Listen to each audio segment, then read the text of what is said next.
Hello, I'm Ryan. I'm Will. And I'm Ivan. And I'm Fergus, and he doesn't talk. But I'm also John Ritchie, and he does.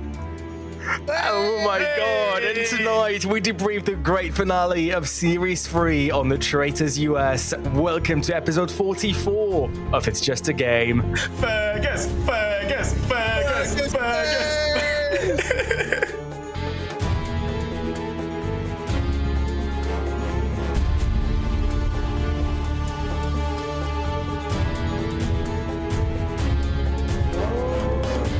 Hello and welcome to episode 44 of It's Just a Game, the podcast where we watch reality TV so you don't have to. Every time we're here to discuss the maddest moves, the funniest moments, and the most iconic strategies of your favorite reality TV shows. This week, you'll be charged an extra 20% tariff on this episode because we're crossing the pond and we'll discuss episodes 9, 10, and 11 on the Traitors US. As always, let's start with some introductions. This week, you might have gathered, we're going to have a little bit more company than usual. My name is Ryan. I'm joined by the usual two compadres, the Liverpool stunner. Wilf is here. Hello, Wilf. How are you? Hey, Liverpool way! There you go. That's it. I cut this out because I'm an Arsenal fan. Also joining us is the game genius. Is that a teaser? Ivan is here. Hello, Ivan. How are you? How do you fuck an entire Paris? I don't understand. That doesn't make any sense to me. With the French, trust me, like they'll find a way. Lots of baguettes.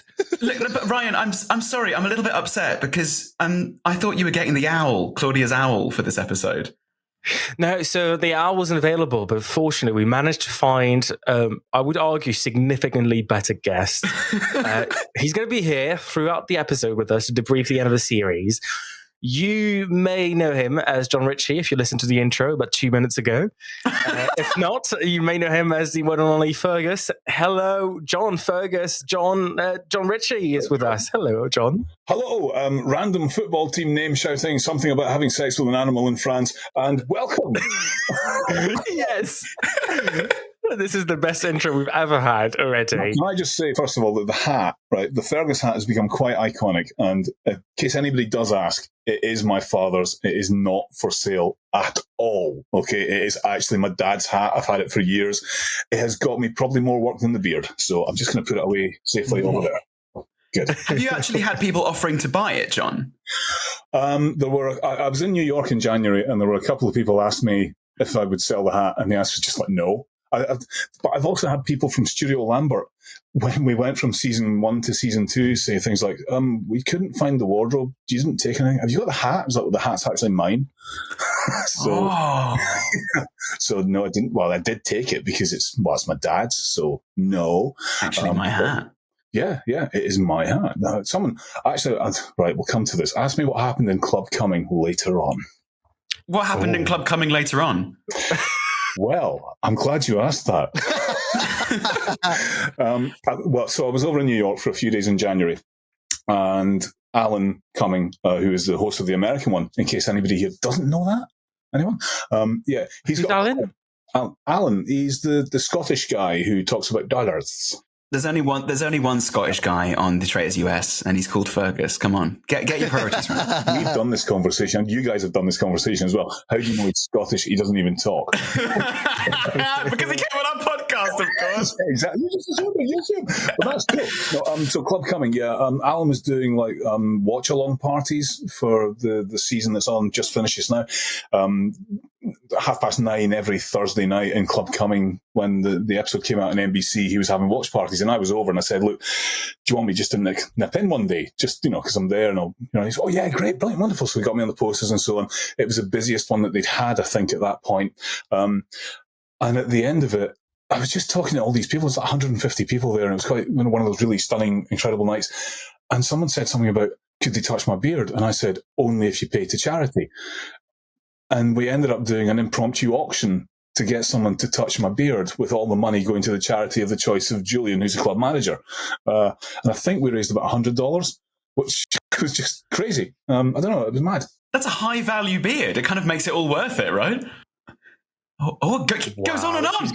For those of you at home, he's an incredibly tall man, and he's standing up. He's going up and up and up, and the beard goes down and down and down. And at some point, we have to stop that. Yeah, I'm 6'3" for those of you at home, and about Oh my goodness just me. under about 16 stone 9, so 105 kilos or something. And the beard is probably a good fit of that. I have a Fergus question. Yeah. When you get into character as Fergus before episode 1, do you then stay in character as Fergus until you've wrapped the entire season? And if not, why not? I try to as much as I can. I can pretty much now turn it on and off. Ziggy, who is the director of photography, one of the camera high-up guys, we were doing one of the sort of like little promotional bits. It's the bit where Alan does a tour of the castle and Fergus pours him a bottle of whiskey. And I wandered into the room, got told what was happening, and I just put the hat on, turned around, and Ziggy started laughing and just went, he's straight into it. He's brilliant. How's he do that? Yeah. But when it comes to the contestants, it's different because Fergus doesn't talk, and I don't talk to them. I don't mix with them in the castle. There are certain points where you have to walk past them because, I mean, you guys know the castle's a big place, but there's not that big an area for you to actually move around in when there's 20 of you guys and all the crew and me and everybody else. So, I suppose I'm a little bit standoffish, but if someone does come up and says hello, I'm not, I'm polite. I'll just go, I love it. Well, we did season 2, right? So season 1, nobody knew anything about the show at all. Season 2 arrived, and I got cornered outside wardrobe by one of the contestants who literally fanboyed at me for about 2 minutes. Love that. Just gushing about how incredible it was to meet Fergus and how his wife would be so jealous and all this kind of thing. And I'm just standing there going, great, not really meant to be talking to you. But I just said, look, listen, honestly, thank you so much. Best of luck with the game. And before I go, I'll give you a quick impersonation. Ready? Yosemite Sam. About 2 hours later or something, I bumped into the runner who'd been looking after that particular player, who said, he's been like that all week. He's not been interested in meeting Alan. He's not been interested in me. He just wanted to meet Fergus. I was like, really? And it was John Berko. It was John. No way! John! I fucking love John! This was incredible because, I mean, for a start, this was the only guy who I knew. Yeah. You know, because when we got there for season 2, I got on the first day and Alan was, hi, John, how you doing? And I went, I'm great. Who have we got this year? And he went, oh, you want to hear it? Oh, no, you'll know who one of them is. John Berko. And I went, yeah. And everybody went, John Berko? John Berko? John Berko? So, yeah. And yeah, he totally fanboyed Fergus. And it was just the most crazy sort of, it was the moment that made me think that something actually really big was happening, because that's an unexpected moment in your life. You know? That's amazing. But as you get into it, you know, when you get into like the middle, say it's a 30-day, sorry, not 30 days, it's a 3-week shoot, so about a week and a half in, you know, people are starting to not be there anymore because they've been banished or murdered or whatever. I did, seasons 1 and 2, I did start playing with myself the game of who's gone now. Sorry, you played with yourself in the castle? Oh yeah. Yeah, well, it's a long shoot, and he's not in all of it, so he's got to find something to do. And that bath is really big. I have a question actually, because I've heard rumours of a professional rivalry between you and the dog, and I just want to know if this is true and if you can give shed any light on this situation. Where have you heard this? It must be. Oh no, come on, Will. I have ears. CelebrityDogs.com, the forum. Yeah, well, see, Lala and I have an intricate and interesting relationship. As exes, for starters, it's difficult, of course. No. Honestly, Lala's great. She's Alan's dog. She's a lovely wee thing. She's actually Alan's dog? Yeah. Oh, fucking love that. And that's why she's so tame. Did you see her sit next to him at the start of one of the missions and just sat there? She's a rescued dog that he got from, oh, gosh, I can't remember exactly where it was. She's a rescue dog that he found, and he's taking care of her, and she completely is absolutely devoted to him. That's so cute. Can we have some Fergus lore, please? I'd like to know such things as, where does he sleep? What does he eat? And what does he listen to on the radio? No, this is a game that we played when we were doing some of the B-roll stuff for season 3. Was myself and the crew who were out filming the things with me would guess what song is playing in Fergus's head just now. Yes, based on what Fergus was doing. And my taste in music, stunningly, is quite like Fergus's. So it was things like, you know, Black Sabbath and Venom and Motorhead and things like that, with occasionally the Womble's Christmas album, just for good. But no, where does Fergus sleep? Does Fergus sleep? Who knows? He looks quite sleep deprived a lot of the time. I think that Fergus stays awake. See, Fergus isn't just the groundskeeper to me. He's also the sort of castle caretaker. He's the guy that has to clean everything up, and he knows where the bodies are buried, quite literally as well as figuratively. So he doesn't really sleep that much, which is why every time you see him, he just looks a little bit pissed off, quite frankly, because he's not a poor guy, And this beard takes a lot of grooming, That was my other question, actually. Yes, tell us about the beard routine. The routine is you need one of these. Okay. For those at home, he's holding up an entire swan. Yeah, for the benefit of the audio podcast, it's a comb. Okay, it's a comb. And what you do is you brush, or comb rather, through the beard like this. I am brushing downwards through my beard from left to right. There's a couple of little tugs there.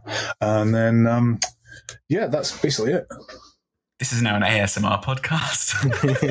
That's the routine. I don't use product. I don't use... nothing. I get the occasional trim, and every now and then I'll braid it into 3, so I look as if I've woken up in a Gaulish village in 55 BC. Quite right. It sounds like hard work. Yeah. Now, let's get into the thick of the episode. You know the drill, but I'll remind you anyway, we're entering a spoiler zone. So if you have seen the entirety of Series 3 on the Traitors US, you can stay right here. If you have not, there will be spoilers ahead, so go away. Come back when you've seen it all. And if you don't care about that, because this is the podcast where we watch reality TV, so you don't have to, Ivan is here to summarize what you've missed since episode 8. Ivan, you're good to go. I am good to go. Traitors US, episode 9. Danielle and Carolyn struggle to work together, but eventually decide on Sam. We barely knew him, literally. Gabby predicts that the traitors are about to turn on each other. Then she and Zac Efron's brother focus in on Danielle. With Carolyn, that's 3 from 8, but Danielle and Brittany will go for Carolyn. The mission is chess, not chess, with cameos from Kate and Parvati from previous seasons. Carolyn fights way too hard to vote for Tom being a leader, and everyone notices, Carolyn, you idiot! Zac Efron's brother has gone from being on Danielle to highly suspecting Carolyn now. Everyone's choosing between Danielle and Carolyn, unaware it's the both of them. Zac Efron's brother fully predicts the seer role at the round table, impressive, before Carolyn and Danielle lock horns once again. But in the end, Danielle keeps her cool and Carolyn is banished. Danielle is a hero and has sort of strange shakes, jittery shakes on the ground, but once they've all cooled off, Gabby correctly wonders if the fight was giving Rob and Bob vibes. It was, they're both traitors. Danielle must recruit by ultimatum and picks Brittany. Episode 10. Brittany, of course, accepts, and for the first time in the series, they work as a unit. Now, knowing Tom and Gabby are onto Danielle, they murder Tom, but that instantly looks bad. Gabby is relentless on Danielle, and Dolores was really to push for Tom. I think I meant ready to push for Tom. Bad move! The campaign begins to banish Gabby. Dolores, Ivor, and Zac Efron's brother look on board, but there are still suspicions about Danielle all over the place.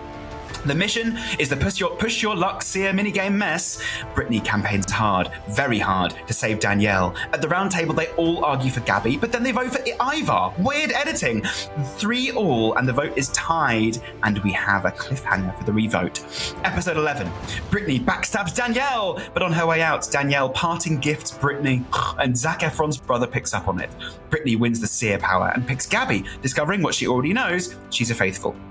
In the morning, Brittany declares that Gabby is a faithful, which gains her trust. Zac's brother is thrown for a loop. Thank goodness Brittany played this right. And then Zac Efron's brother redoubles. Maybe Brittany and Gabby are both traitors. The only player with no suspicion is Dylan, who Brittany has to push on. Bad choice. The mission is the heli dropper, but with this weird car bit at the beginning that totally sucks. At the round table, attacks fly in all directions, and Brittany puts together a series of accusations on Zac's brother, but it doesn't convince anyone. In fact, it draws suspicion to her, and she is unanimously banished. The 3rd traitor in a row, she doesn't reveal her role, and it is a faithful win, but who will take all the money? At the fire pit, they all vote to end the game, and the money is split between Ivor, Dolores, Gabby, and Zac Efron's brother, whose name is Dylan. And that's the end of the season. Gabby? No, I'm joking. Oh my God. I mean, so many questions to raise. The first one is, who the fuck are all these people? Oh, you're so deep, bro. Can I just say, I feel so bad, yeah, because last time I was convinced that Gabby wasn't a real person in this show. And she was so good. She was good. She was so good and became one of my favourite people. I was like, I like her. She was nice. Do you remember Gabby's story about being on The Bachelorette? So do you remember this from the beginning of it was a long time ago. So she was the Bachelorette on The Bachelorette. In other words, the one where all the men compete to go out with her, right? But after that show, she just came out as a lesbian, and now she's married to a wonderful woman. That's amazing. Yeah. So I don't know if it was that was what made her finally decide, nah, I'm swinging the other way. This was painful, but either way, it's been a real journey of discovery for her, which is quite fantastic. I mean, the thing is, if she's thinking that's painful, what happened? No, not that kind of pain. Oh, God. Is it the Bachelorette? Is that what it's called? I'm still going to lose my job. This episode is going to get me called into HR's office on Monday. Tell you what, jumping in on the thing about the final episode and so on, I've been sitting on the knowledge of the outcome of this since it happened. Yeah. And what's your take? Okay, so the people that made it to the final were all terribly polite. Ivar in particular, I may say. But then again, British aristocracy, he was the one who genuinely would always, wander past in the castle and he'd be sitting there and just go, "Good afternoon, how are you?" I'm all right. Get your wellies off that. Dolores was... I think the main thing I remember about Dolores was she kept asking if she could get a photo with Fergus. That's cool. I mean, she maybe asked twice, but yeah, she definitely did say a couple of times, "Can I get a photo with Fergus?" Zac Efron's brother. I mean, I thought he was Correct. Genuine. Absolutely nothing against the guy, but I didn't. Nothing for the guy either. I don't think I knew he was a player. He was there to support Zac Efron. Part of production. Yeah. Do you know the funny thing is I can imagine Fergus walking past and going to Zac Efron's brother, "I'm a bit hungry, mate. Can you get me a sandwich?" Yeah. He's a runner. Walking past, I'm terribly sorry. Could you get me a bottle of water? Yeah. Should we talk about that ending then? Because it was. Are we going straight into the ending? Yeah. You know what? We'll go backwards. Let's go straight into the ending. Start with the ending. Because what a weird final day. I mean, for starters, we don't really know where this is going for half the episode. I just couldn't see where this was going. And then we get to the round table. Brittany's been effectively parting gifted, and we'll go over that in a minute. Yeah. And then we get to the final fire where they all just decide to share and they cross their arms, they have a jolly little day, and they all go home with a quarter of the prize pot. This is the least expected ending for an American series ever. I think Brittany completely changed when the last episode or two, one thing that was said at the table is that she's almost become really outgoing and going in, and seemed a lot stronger than what she did before. That's what I seen as a viewer, and I think they seen it too. And they're like, she's obviously changed. Something's changed about her. On top of Danielle literally parting gifted her, and I and it was weird. Like what Ryan said, it was the weirdest ending because you know how American TV stars are. They are so savage, and it just didn't work out. We predicted. Well, I think we all sort of agreed that there'll be two people that win, right? If there's faithfuls, right? Yeah, and it was four of them. I was like, no way. I was like, fuck off. All the game players were gone. I think if you look through Brittany's moves since being recruited, she did everything right. She tried to defend Danielle, didn't work, turned on Danielle without anyone noticing she'd done that. That was fine. Then there's parting gift. Next day, obviously, she got the Seer Power, fantastic, exactly what she should do, and then revealed Gabby to be a faithful. Again, that's the correct thing, because everyone already preempted the fact that if she came out and said, "Oh, Gabby's a traitor," they'd both be gone. She did everything right. She then, I think the thing she did wrong was campaign against Zac Efron's brother, rather than pick someone else to campaign against, maybe Dolores. Because I think if she had said to Gabby, "Right, Gabby, it's you and me. We can win this, just us two. We don't have to trust anyone else if we don't want to. We can trust other people. We don't have to." And really go for that. And rather than focusing on who to eliminate, focus on who to trust. I think she could have done a lot better. I want to pick out something that I picked out in the last episode here, which is something Brittany said to Gabby about twice, which was... this is the quote. "I did not have it in me to put up some crazy act." And this is the craziest thing, right? At the round table, they could have 100% confirmed that Brittany was a traitor, because why would she even consider putting on a crazy act if she actually were faithful?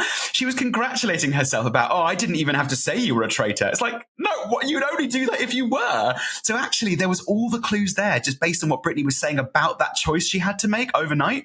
If she was a faithful, there was no choice to make. So there was more clues there that they didn't pick up on. Brittany, the thing is, she arrived, and at first I was very concerned that she was just going to be Danielle's simp. And she kept being like, oh yeah, we're all good friends. Let's be like a unit as traitors and let's get together to the final.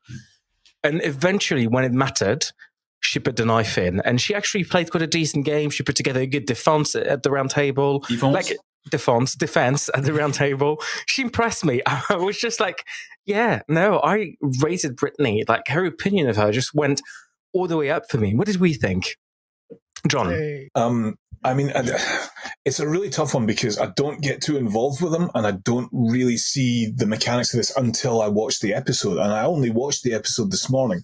And there is a noticeable point where she definitely changes. You know, she goes from being a sort of quite bubbly, nice, open figure to somebody who says, what was it? She says something about I'm going into battle, get your notebook ready. The famous weapon that you use in a battle. I know, exactly. I mean, I've got an axe.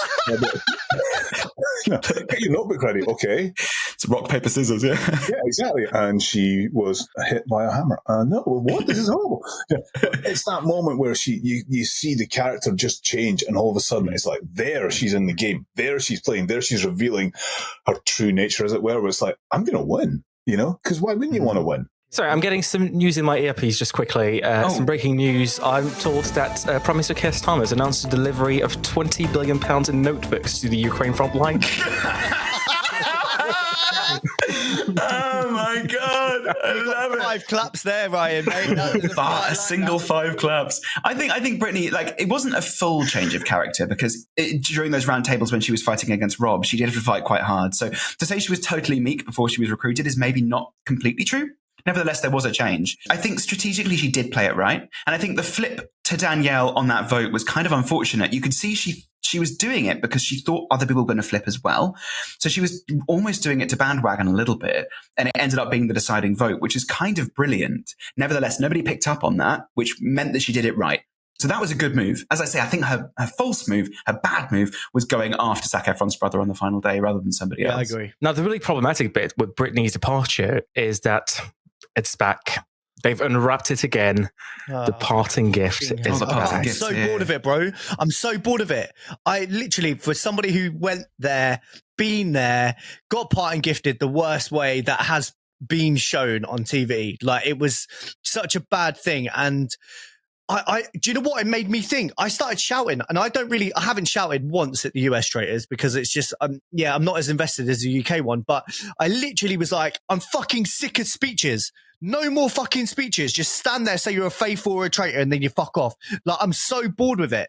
So bored of it. I'm like, it's such a fucking annoying thing. Sorry to swear so much, but it really pisses me off because it's like, just take the loss. Yeah. It's such an egotistical thing, in my opinion. It's like, you've lost the game, you're out. Just say bye. Obviously, you're upset, but just like, I don't know how do you think, guys, they could actually avoid this happening? Because money's not an issue for the US cast. Money's not really an issue of them filming and going, no, if they Hold on, John disagrees there. I'm going to jump in and say it's not an issue for all of them, right? Some of them don't have as much money as others. Some of them are not brilliantly well off, you know? Some of them are still, I mean, it's not the assumption that you're on TV, you must be rich, because I'm not, you know, and I'm in the biggest TV show on the planet, you know? So, what's the going rate for being Zac Efron's brother these days? I might apply. You know, but the point is genuinely, right, the money, right, it's a lot of money, yeah? It is still undeniably a lot of money. In season 1, Ari, he took himself out in the final. That's right. And I was talking to him in wardrobe afterwards because it was a massive shock moment. And it was like 3:00 in the morning or something, sitting having a beer with him. I said, why? And he said, look, they were going to ask a question about what would you do with the money? And I'm worth $8 million. So, there's no way I can defend that sort of thing, blah, blah, blah. And he just said, look, I don't really need the money, but I know that some of the other people here did. Mm-hmm. So he took himself out for that. So it's quite a noble reason of giving someone else the chance to win. Yeah. So if you're the person who actually really needs the win, okay, it's a game at the end of the day, but it's going to hurt if you don't get it, But I don't know who in the final needed it this time round, but, Delete what I said then and go back to my original question, which is how would they stop this, but letting them have a speech still? So I had this conversation this morning on Twitter because, once again, I was also infuriated by this parting gift. So the first thing that happened was that Annabelle from Australia Series 2 replied saying, okay, maybe it's not that fun, but it does balance the game towards the faithfuls, which is desperately needed. Because if the traitors tumble because they take each other out, at least it gives the faithfuls a chance to win. So, and it did in this case, and that's all right. So that's one way to look at it is, yes, it's dull, but at least it makes the game a little bit more fair. In terms of how to balance it, there's two things that keep popping up, right? The thing that a lot of people in the comments for those kinds of tweets often say is, okay, I've got this system. You give people £250 if they do this, and you give people to listen. They incentivize to do this and all that. And yes, there's ways you can incentivize people to behave the right way, but that's not clear on TV. If you start dividing things up in all these different prize pots on TV, it just isn't clean. And the Traitors has a very clean format, which does work. You take everything or you share the money. The only way I can think it might work is if there's something that happens about you stay on your team when you're eliminated. I don't know if that could be about money. And if it's not about money, then what's the point? But we go back to blood on the bloody clock tower because that's all I ever talk about. The reason why parting gifts don't happen in that game is because you stay enfranchised for your team to win. So what does that mean? Does that mean that everyone on their team gets a little share of the money at the end? I don't know. That's overcomplicated. But the problem is this show cannot keep on having the same narratives. The UK show has worked so hard to make the narratives feel different. And parting gift will keep on happening because sour grapes exist and people feel hard done by when it comes to a big TV show like this. They have to change something, or they don't, and the show will just show its age sooner rather than later. I agree. So maybe, like you said, it's a smaller share of the pot, but they still want to get that share of the pot, right? So I don't know. That's the only way. Maybe the rule is just some idea that you could potentially come back via a lift that takes you down to a basement. Oh yeah. Or they just say, if you parting gift, we have the power to CGI another person into your place for the whole show. For the whole show, and you get edited out. We'll just CGI that your willy's out the entire series. we just edit in you falling over loads the entire time. Welcome to the Traitors After Dark. Hey. The falling over is not after dark. That's just another way to embarrass the person. Just fall over naked. Oh, falling over naked. Yeah. Okay, fine. There's no point falling over clothed. It's such a difficult thing to change because I gather that they've also tried the negative incentivization, which is to say, if you do this now, you have hell to pay. We'll edit you out of the show. We'll sue you for £1 billion. I haven't read the contract, obviously, because we were in series 1 and I think it might have changed. I know that they are trying to come down on this like a ton of bricks, but the fact is they can't refilm the show. At that point, when these parting gifts tend to happen, it's far too late to be like, right, from the top, guys, we're going to start again. So it's impossible. It's such a problem. You're absolutely right there, Ivan. It cannot be undone. If somebody says it in the round table room, the other people who are there are going to hear it. And even if you don't broadcast or keep it in the edit that it's happened, they're going to know. So it's going to influence the game one way or another. And I think it was Mike Cotton and Sam Rhys Jones have both talked about how they are so trying to be on top of it and stopping anything like that happening because it is going to, influence the game. It's going to ruin the game. I think what they should do is tell them if they do it, they're going to have to stay in the accommodation for an extra week. So you mean upstairs in the castle where they definitely sleep real? Yeah, absolutely. Not the wardrobe room where everybody... No, I'm kidding. I don't know how they're going to make them stop. It is, I do think it's possibly slightly more of an American thing to have the sour grapes and to want to have your final say. I guess a solution to this issue is just to make sure you've got a bunch of clones in storage. You just keep them in the fake bedrooms upstairs. And if this gets taken around table, you can't take it back. So, John, in your role as groundskeeper, you take them all out the back, you shoot them in the head, and you replace them with the clones. It's fair. In just a second, we're going to get to the Jaggies, the award ceremony for It's Just a Game. But before we get to that, there's one last really sort of big theme in these last 3 episodes I want to talk about, and that's the Danielle and Carolyn war. I mean, it rages on. We start episode 9 with Danielle's painful attempts to recruit her bestie, being like, but no, we're definitely going to go to the end together, she says about 12 hours before backstabbing her. Then we get to this fascinating mission where 2 things to send our mission. First of all, Kate Chastain, she needs to get a real job, because why do they keep flying her to Scotland for 2 minutes? That is a cushy job, right? Her and Parvati just like, come on, have you come? Sit here for a bit and go away again. No, but secondly, like, you know what? Danielle might have done her first good move as a traitor in that game, because Carolyn wasn't thinking strategically about who she named, but Danielle did, and that mission actually, like... The chess game ruined her. Yeah, I mean, Carolyn, up to this episode, played what I believe to be the perfect game as a traitor. She was doing brilliantly. She'd made the right choices. She'd hidden in plain sight. She had people who trusted her. And then it just happened all at once. A few different things. Her saying she was irrelevant. Her naming Tom, really pushing for Tom for more money. It was fascinating to watch her fall apart. And it was done. It was just, by the end of the mission, she and it was done. It was mad. I found it really weird, yeah, that Tom, the most tense man in the world, right? I don't know if the edit it's not done him justice, right? Because we'll talk about that in the awards. But Tom has been like this the whole time, and then said he was a leader. I was like, what the fuck, bro? I've not seen him do anything really apart from just go like the whole time. Look like he's catching rabbits. Yeah, it's mad. God, John, you've got it down to an absolute T there. It's like I'm an actor or something. Yeah. So, like, was it episode 8 when Kate and Parvati reappeared? 9. Sorry, okay. As I was told by a young lady in Dusseldorf. So, I didn't know they were coming over. None of the cast actually knew they were there at all. It was not. It wasn't faked in any way, shape, or form. They appeared when the contestants appeared, and the contestants were genuinely shocked. And I didn't know they were coming over either. To the extent that I'd sent Kate a picture of the dungeon, because I'd been down in the dungeon filming something else in season 3, and I was like, hey, Kate, how's it going? Thought I'd send you this for old time's sake. Kiss, kiss. She didn't tell me she was coming over. I'm not sure what she took from the dungeon picture, but she didn't want me to know that she was on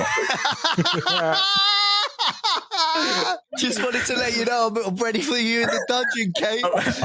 I'm waiting for you, Kate. She responded, this message is a violation of the restraining order. We've been over this, John. No. It was quite nice actually to have both of them back. And then I saw Parvati at Alan's birthday party in New York in January. Oh, nice! That's great. She's is she as nice in real life as she seems? She seems great. She is super lovely. She's Good. really, really nice. I fed her grapes that day. You fed her grapes And Kate, yeah, and cake and Kate.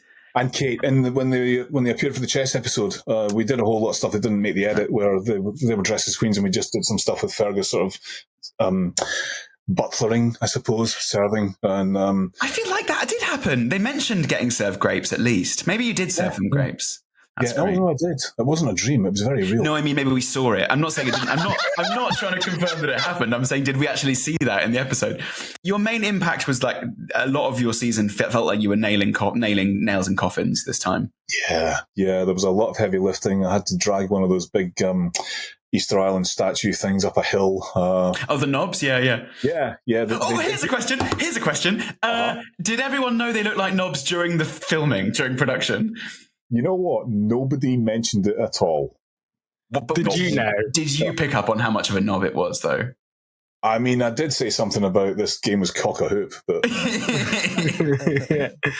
Well, on that note, should we start getting to the Jaggies? So I'm just going to go and shut this door. Hang on, because the kids are starting to make a noise downstairs because they've managed to wriggle free somehow. On that note, let's move on to the Jaggies, the Jaggies Awards. Ivan, the floor is yours. All right, so this is how it works. We are bringing this back every time we watch The Traitors now because it feels like fun and a good way to squeeze out a tiny bit more content from what was an already very entertaining 11 episodes. The Jaggies is our chance to award awards to the best moments and best players from this series, and we will, as is customary now, start with the Maddie Marple Award for Best Detective. So we'll take some nominations. Everyone can nominate who they think was the best detective. And this time, our tiebreaker is going to be John. John, have you seen the entire series? You were there, but have you seen the entire series or just the last few episodes? I actually have watched all of it, yeah. Okay, so if there's ever a tie that needs to be broken, John Ritchie, aka Fergus, is going to break that tie for us. It's X Factor rules, right? Yeah. Oh, Simon Cowell's going to come and bully one of us in a minute then. Hope not. Okay, so, who wants to start for Maddie Marple Award here? I'll start. Zac Efron's brother. Yeah. Tom, Sam, Dave. What's his name? Ed Efron. I don't know his name. Dylan. But, Keith. Dylan, that's it. Sorry. Keith Efron. Yeah, I think the Maddie Marple Award should go to him because I think he picked up on he was the only one who made some kind of strategic talks as a faithful. That's what I've seen anyway. Yeah, I agree. Zac Efron's brother does deserve this one. People were trying very hard. There was nobody who was like absolute Maddie Marple, but he put things together, including predicting the seer power before it was announced. I think that was great. I think before it was even like mentioned, he did good stuff. I mean, if we're going to name people based on about 1 episode and a half of brilliance, because that's all he had, then in that case, I'm going to put forward Wes. Oh, Wes was good, but also Zac Efron's brother got some other people before. Like, I know that he was bought by Rob, but he did get Bob. Like, he did more than just the last episode and a half. You're not remember. Wes did good too. Wes did good, decent. Okay. Unless John says Wes and ruins the whole game. I mean, I am not going to say Wes. The guy. There can only be one Ginger, right? I knew you was going to say that. That was so funny when we had him up in the cage, and they were quite high up, and he turned around and said, "I'm Fergus's cousin." You're not. No, I genuinely do think that Zac Efron's brother Dylan, he did do it right. He was probably the one that got most of it, and it might have been an episode and a half of brilliance, but that's still 90 minutes of brilliance. And I mean, the rest of them just weren't memorable. I think this has to go. Congratulations to Zac Efron's brother. Fair enough. Woo! I'll give it to you. Mother of the season. And I don't mean mother as in actually bear child during the show. I mean mother. So Caroline made mother for me because of her reactions when she was being voted. Right? She was like just rolling her eyes and stuff. And I was like, I love this. And there were certain little diva moments and little moments she had. So I'd like to crown her as mother. I've got a different nomination. I'm going to say mother of the season was Ayan. She was serving from beginning to end. She was hilarious. She didn't care about the show. She was simply there for the looks. She didn't understand what happened. And when she was sent home, she still didn't realize she'd even been put in the show. She was, but mothers aren't clueless. Mothers are sort of like too much for the I don't know. They're like, there's attitude. There's serving, that word. I think she was my mother of the season. I'm not sure I'm just not sure I can give you a mother this season. I think that's why the title should probably go to Alan. Okay, yeah. I literally changed mine to Aaron. Aaron? Who the fuck's Aaron? Alan. Aaron from series 1. I think Alan was serving mother along. And actually, some of the times, sort of a noise that we learnt from Alan, which we haven't heard in previous series, was yeah, which happened quite a lot during all the challenges. They were doing really well. Yes, he did quite a lot. So he was being motherly, definitely. John? I genuinely think Alan Cumin deserves almost every award that has ever been put forward for him. The guy works so hard, and he is so nice and so generous and so kind. If he wants to be the mother of the season, he should be the mother of the season because he is absolutely brilliant.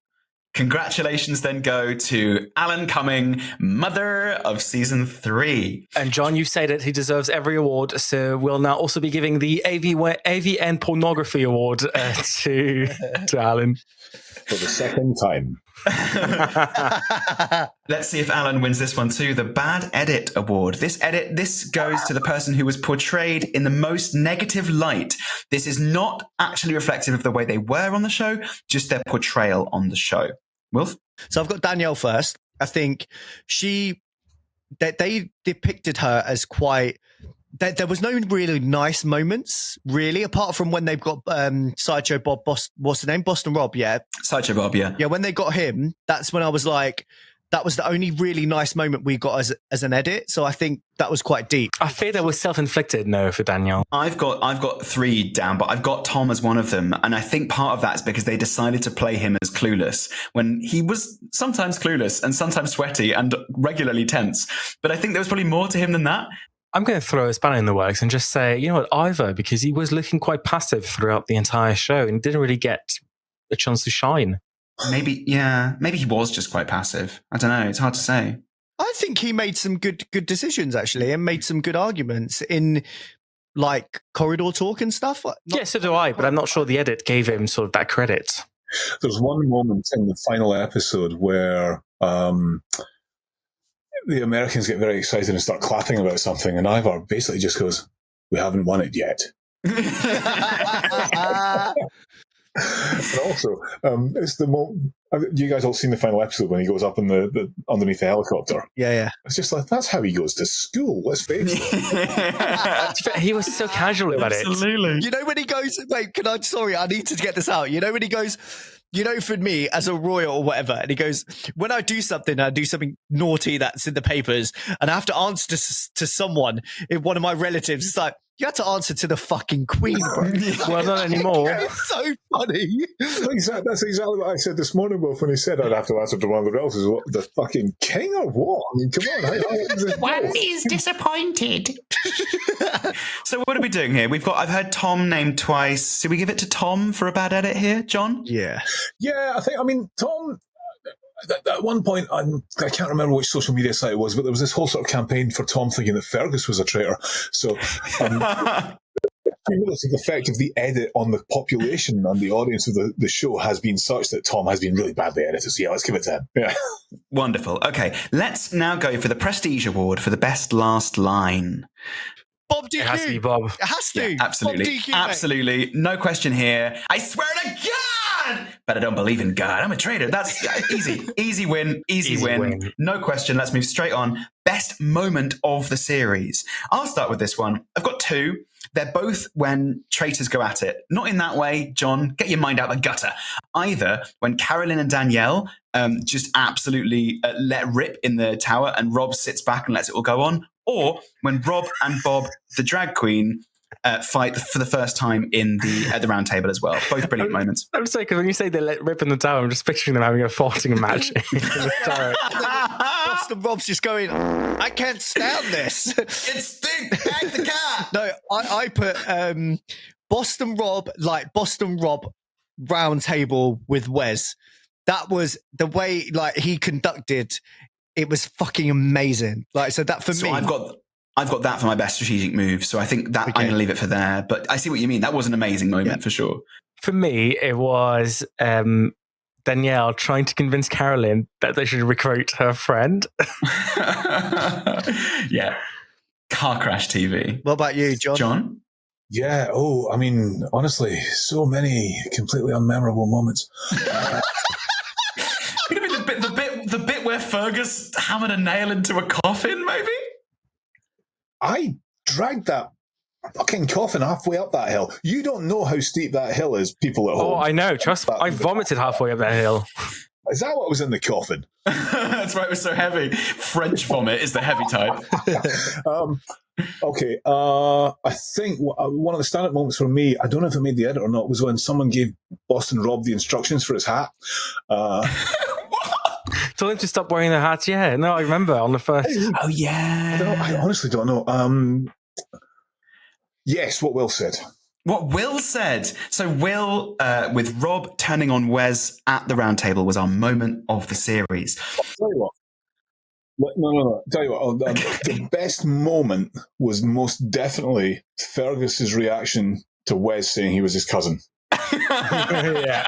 You know what? I'll change my vote. I'm getting behind I vote for that too. We'll go for that one. Yeah. Okay, best quote.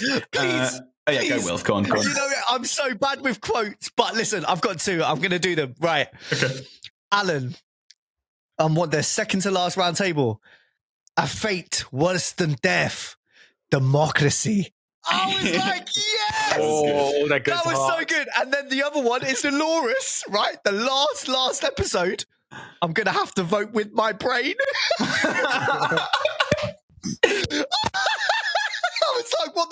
have you been doing? Also, she said, not my heart. But before that, she said she doesn't feel emotion. So none of it made sense at all. No, it made no sense. For me, quote of the season was Zac Efron's brother and Bob the drag queen, when Zac Efron's brother said, I grew up with an actor. And Bob the drag queen said, not a good one.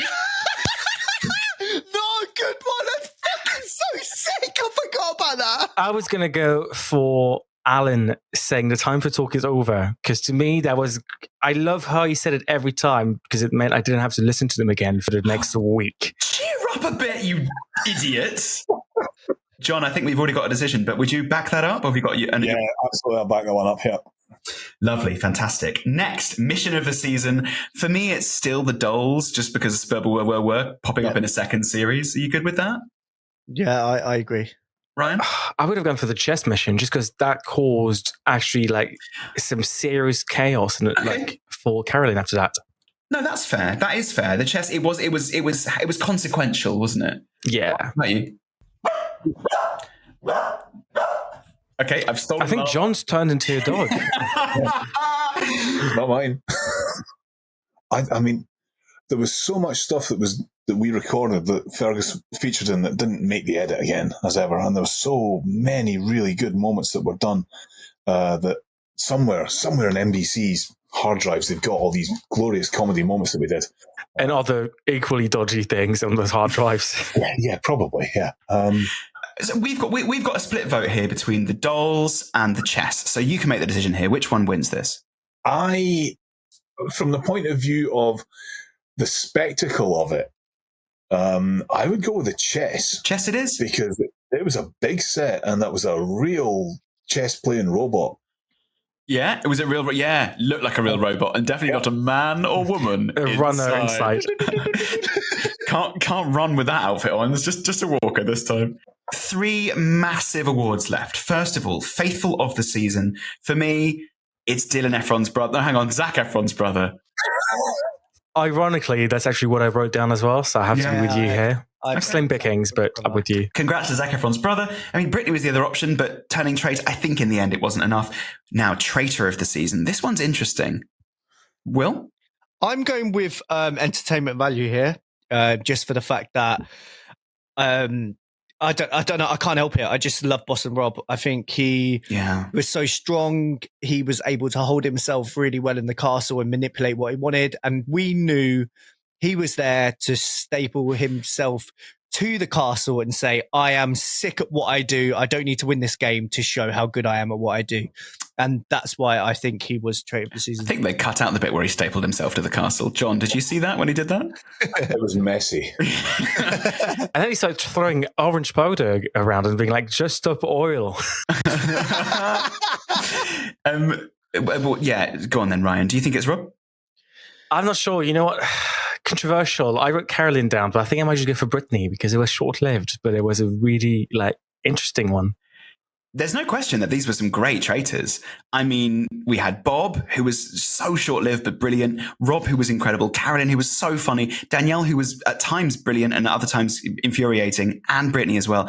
I think there were some great traitors. And then there was also Danielle, which is, good I wrote down Rob as well, so that would be my vote. John, what do you think? I think the problem with Rob is that Rob walked in with so much baggage in the minds of everybody else. And you had to carry it to his room, obviously, as a groundskeeper. Yeah. Oh, honestly. But I mean, I think one of the first episodes, you can see some of them introducing themselves to each other and saying, what show are you from? Blah, blah, blah. But everybody knew who Boston Rob was because he's got this, career of a couple of decades or whatever from Survivor and all these other shows that he's done. And he walks in as the supreme games player. And even Wes and Derek were like, oh, yeah, he's the man to watch out for. At which point, he immediately then becomes problematic in terms of the narrative and the structure because you've got this one sort of shining beacon of power and confidence and so on. At which point you're like, he didn't have to do too much. He took it really well. The bit with Wes was fantastic. It was a masterful bit of gamesmanship and also how to stay calm and be on top of a situation. But you're right, though. He enters the show with an advantage that he does draw the oxygen just because of who he is. So does that count against him then? I think in terms of being a traitor for the season, yes, it does, because he's already walking in and we're also already heralding him for these achievements of the past. So I think Carolyn actually really did very, very well as a traitor because she was I mean, she was so out there a lot of the time, you know? She's not afraid to show her emotion. She wasn't afraid to show what she was thinking. And she put a lot of stuff on the line in the castle, and a lot of it made it into the edit. So I think in terms of her getting as far as she did, she played really, really well up until the chess game where it all just, fell apart. I agree with that, but I did write down Rob, which means there's 2 votes for Rob, 1 for Brittany and 1 for Carolyn. So in this case, congratulations to Rob Meatball Mariano for winning Traitor of the Season, which brings us to the only award, our final award, the most important award, and the only award that we can win, which is the Mystic Meg from Season 2 award for the host who drafted the winner. Now, I picked Brittany as a traitor. Ryan picked Wes as a traitor, and Wilf picked Bob H as a traitor. None of these won. Brittany was closest. She got to the final, and she was a traitor. So I think this is... You got it, mate. By default... You don't have to do it. Just got it. Let's go to Ivan. Okay. Hear me out. Hear me out here, guys. You got it, bro. Posit you a little theorem here. Right, thank you for coming. Thank you for listening. Goodbye. So that's our Jaggies. Congratulations to all the winners. You get this big nothing. Congratulations. Invisible biscuit. You get the invisible biscuit. The golden invisible biscuit. It's a biscuit with somebody pissed on it. A biscuit. It's a biscuit. Right. On that note, let's wrap up for the season then. John, thank you so much for being with here today and for sharing your thoughts. Honestly, what a brilliant person. Now, if there's anything you want to plug, if we want to follow you on Instagram, if we want to follow you on the streets, where do we go? What's your postcode? What's your Instagram? The Instagram is John Ritchie Actually. And postcode? My mother's maiden name was... I just need the name of your first pet, if you don't mind. I'm actually, to be honest, we're about to move house anyway, so it doesn't matter where. Yeah, don't do it. Look, either way, thank you so much, John. No worries. Thanks for asking along, guys. It was really good fun. We'll be back very soon then. We'll be switching it up from the Traitors for very different yet quite similar show. The Genius Game is coming soon to ITV. It's Genius Christmas! I can't wait! Except it's in April, so it's not very Christmassy. But Ivan's excited, as you can see. We might be excited. We'll see. I guess I'll just have to watch the episode and tell you about it. But it'll be very soon. In the meantime, if you like this episode, leave a comment, a 5-star review. We read your comments. I came across the Apple Podcast comments today, and they were really nice. Somebody called Happy Little Bunny House. They adore the podcast. And my favorite is Kid B50, called us witty and insightful. Although I assume she was planning to comment this on Kieran's podcast page, but close enough. We'll take it. I'm not getting involved. Look, either way, thank you so much. My name is Ryan. You can follow me at Danielle's Acting Coach. My name's Will. You can follow me at Bob DQ for life. And my name's Ivan. You can follow me at You Can Nail In My Coffin any day. I'm John. You can follow me at Stag Polishing Services of the North of Scotland. Limited. And from all of us here, it's see you very soon and goodbye. Bye-bye, driver. Bye-bye, driver. Bye-bye, driver.